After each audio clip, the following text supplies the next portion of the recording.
সকলকে নমস্কার। কেমন আছো তোমরা সবাই? আমি খুব ভালো আছি। আর আজ ছিল বৃহস্পতিবার।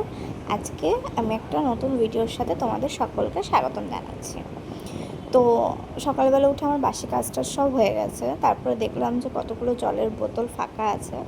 তো আমি ভাবলাম যে ঠিক আছে, সবার আগে এই জলের বোতলগুলো ভরা যাক, তারপরে বাকি কাজগুলো করা যাবে। তো আমি এখানে সবার আগে জলের বোতলগুলো ভরে নিচ্ছিলাম।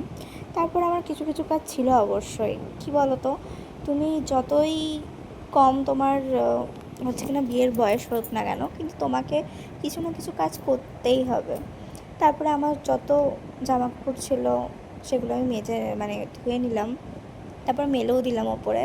তারপরে আমি চলে গেলাম ঠাকুর ঘরে, ঠাকুরের ঘর মুছতে। তারপরে হচ্ছে কিনা ঠাকুরের সমস্ত কাজ করতে। আর বৃহস্পতিবার ছিল যেহেতু, তাই প্রচুর বাসন কোসন ছিল। তো এখানে আমি সেগুলি খুব ভালো করে রগড়ে রগড়ে ধুচ্ছিলাম। তারপরে আমার এগুলো ধোয়া হয়ে গেল। আর ধুতে না ধুতেই আমি দেখলাম যে ওই কোণ থেকে একটা মেঘ আসছে। মানে ভাবা যায় আমি সবেমাত্র ধুয়ে এগুলো মেলে দিলাম, আর এখনই নাকি আমাকে এগুলো তুলতে হবে। তাও ভাবলাম যে ঠিক আছে, যতক্ষণ হচ্ছে হোক, মানে হাওয়া তো কিছুটা শোকাক, তারপরে না আমি তুলে নেবো। কিন্তু না, তারপরে নিচে যেতে না যেতেই আমাকে আবার ওপরে আসতে হলো, কারণ বৃষ্টি পড়া স্টার্ট হয়ে গেছিলো। তোমরা এখানে বুঝতে পারছো কিনা আমি জানি না, কিন্তু হালকা গিরি বৃষ্টি শুরু হয়ে গেছিলো। তাই ভাবলাম তুলে নিই, কারণ যেটুকুই শুকিয়েছিল কিনা সেগুলোটা আবার ভিজে যাবে। তাই আমি জামা কাপড়গুলো তুলতে ওপরে চলে এসেছিলাম। আর তোমাদেরকে আশেপাশেরটা দেখাচ্ছি যে মানে গ্রামের দিকে ঝড় বৃষ্টি হলে কীরকম পরিবেশ হয়।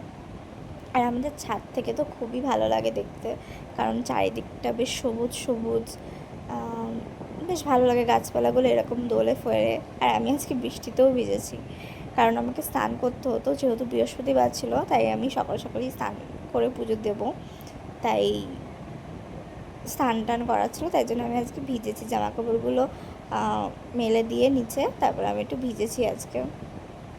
আর এখানে স্নান টান করে আমার পুজো দেওয়া কমপ্লিট। এই যে আমার ঠাকুরের আসন, আমার পুজো দেওয়া হয়ে গেছিলো। এটা পরের ক্লিপ। তো আজকের ভিডিওটা এখানেই, আবার দেখা হচ্ছে নতুন একটা ভিডিওর সাথে।